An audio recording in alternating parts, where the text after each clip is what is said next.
unos navegantes fenicios fondearon sus naves en la desembocadura de un río en la antigua Siria y se acercaron a la orilla dispuestos a hacerse la comida. Encendido el fuego, no encontraron en la playa guijarros para apoyar las marmitas, pero como en el barco llevaban un gran cargamento de piedras de salitre, decidieron utilizarlas. El calor las derritió y al mezclarse con la arena de la playa, dieron origen a una especie de gelatina transparente. Así se descubrió el vidrio. Acostumbramos a identificar vidrio y cristal, y no son la misma cosa. El cristal lo fabrica la naturaleza. Son las piedras preciosas que tienen todas sus moléculas ordenadas según una red espacial y en función de esa ordenación tienen un específico sistema de cristalización. En cambio, el vidrio es una mezcla, hecha por el hombre, de diversos materiales naturales, cuyas moléculas no están ordenadas. No obstante, llamar cristal al vidrio es algo consuetudinario. Los romanos fueron los primeros en obtener láminas de cristal 400 años antes del nacimiento de Cristo. Podrían haberlas empleado en cubrir las ventanas, pero la benignidad del clima mediterráneo dejó en anécdota la importancia del descubrimiento. Los romanos inventaron la caña de soplar vidrio y lo emplearon en finalidades más prácticas, como la fabricación de copas de diferentes formas y tamaños y sobre todo en joyería. Muchos de esos objetos han sido encontrados en excavaciones de antiguas ciudades.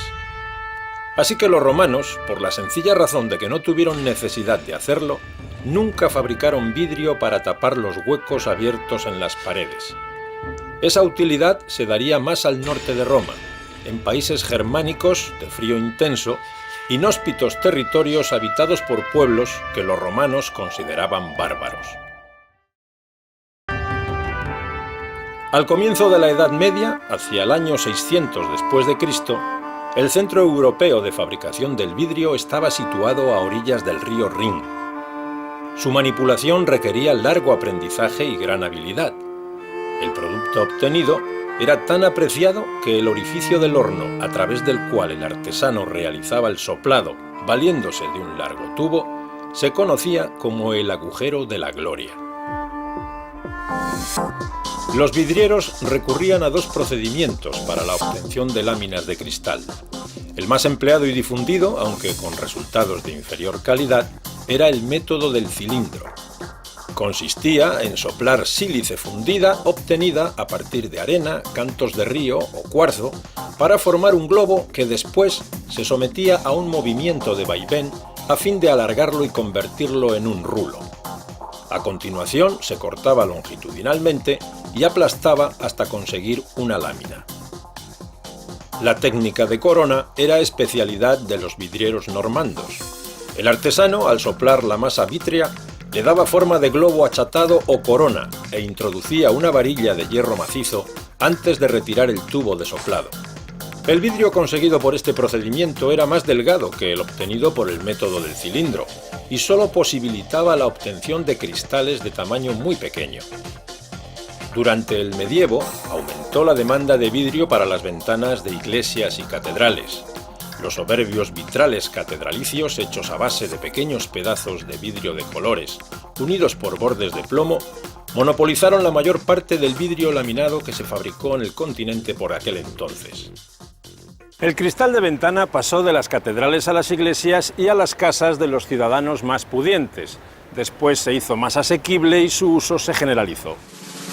La lámina más grande de vidrio que podía conseguirse por el método del cilindro tenía una anchura aproximada de poco más de 1 metro, lo cual limitaba el tamaño de las ventanas de un solo cristal.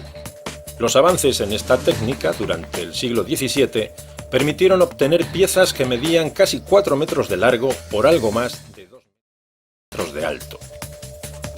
El vidriero francés Bernard Perrot patentó en 1687 un sistema para comprimir planchas de vidrio.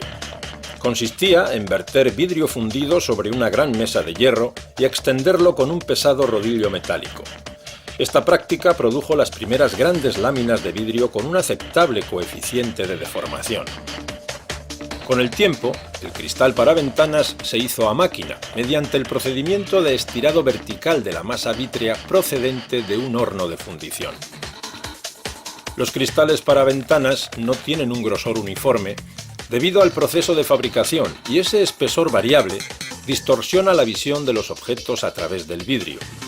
La manera clásica de resolver el defecto fue la utilización de vidrio de luna esmerilado y pulido, sustituido después por el proceso de fabricación del vidrio flotante, que consigue superficies planas en ambas caras, manteniendo a flote la lámina de vidrio sobre una cuba de estaño fundido, y además resultaba mucho más económico.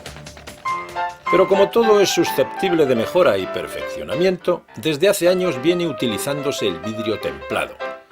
Para conseguirlo se emplean distintos métodos y por cualquiera de ellos se consigue un vidrio resistente a esfuerzos de origen térmico o mecánico.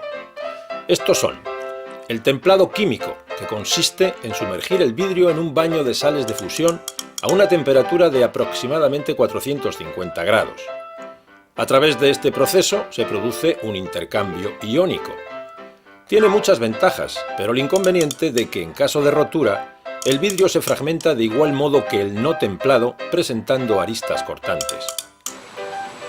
El vidrio templado o tensionado se consigue calentándolo de manera uniforme hasta una temperatura superior a 650 grados centígrados y luego se refresca bruscamente proyectando chorros de aire frío sobre sus caras a través de unos inyectores.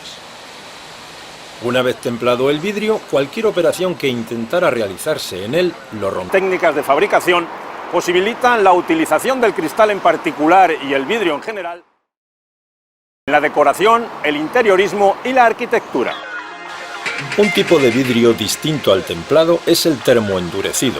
Sus características lo hacen idóneo para utilizarlo en algunas aplicaciones constructivas. Su resistencia a las tensiones térmicas y mecánicas viene a ser el doble que la del vidrio recocido, pero en caso de rotura, su fragmentación es muy similar. Se rompe de forma radial. Desde el punto de impacto salen ramificaciones que van resquebrajándolo hasta los cantos. Eso favorece que los trozos queden sujetos al marco, ventana o estructura donde está enmarcado el vidrio, en lugar de desprenderse y caer al vacío. Otra variante es el vidrio laminar, superposición de varios vidrios pegados entre sí por láminas de polivinilo butiral, conocido como PVB. Este material tiene muy buena adherencia al vidrio y un considerable nivel de alargamiento antes de rasgarse. Se ensambla colocando una o varias láminas de PVB entre dos o más hojas de cristal, las necesarias para cada caso. La particularidad es que los vidrios laminados permiten la reproducción de colores, gráficos y texturas con perfecta claridad entre las láminas e incluso pueden entreverarse entre las hojas de cristal productos textiles y fotografías. El vidrio inastillable o de seguridad que se utiliza en los parabrisas de los coches es un vidrio laminado compuesto de dos placas de vidrio unidas de forma hermética a un plástico intercalado entre ambas que sirve para retener los fragmentos en caso de rotura. Comúnmente conocido durante años como cristal de ventanas, ya no es aquel objeto frágil que se hacía añicos de un pelotazo. Ahora es un elemento